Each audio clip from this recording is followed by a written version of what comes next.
The Mississippi Coastal Partnership for Comprehensive Cancer Control is ushering in new leadership in the fight against cancer. The organization has appointed Karen Sock as the new coalition chair for the Gulf Coast region. She's a dedicated advocate and a breast cancer survivor herself, bringing a wealth of experience to this role. Thanks for being here with us today and congratulations. Thank you very much for having me. Obviously, this cause is very important to you. What did it feel like to be appointed?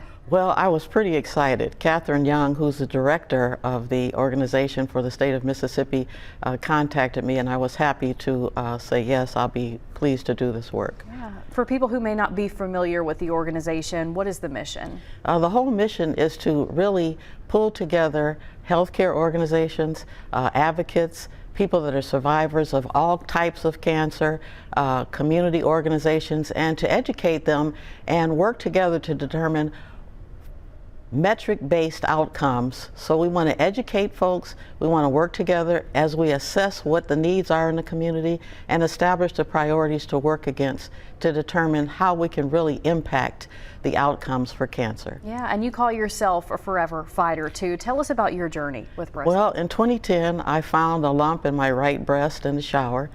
It was removed, and I had a sentinel lymph node test, and that's the beauty about the research is that at the time it was determined they only had to remove the lymphs that were affected and not all the lymphs, so I don't have lymphedema. And then 5 years later, I found out that I had metastatic breast cancer, so a solid tumor devoured the number 6 vertebrae in my neck and attacked my bones. And I'm very fortunate that I work with the professionals at Memorial Hospital, Dr. Allison Wall, and here I am. It's been 10 years and I'm still going.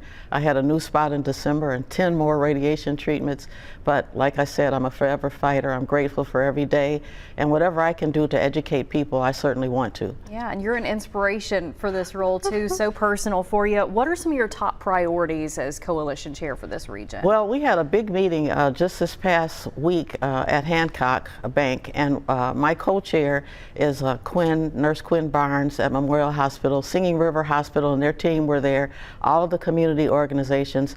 And what we want to do is we want to make sure, number one, that this partnership with the state is well known, that there are resources available to people, and it's educating people about things like, how do you take care of yourself? What about your diet? What about exercise? When I take a look at the number of incidents, we have a very high incident of cancer on the Mississippi Gulf Coast compared to the rest of the state, which was surprising to me.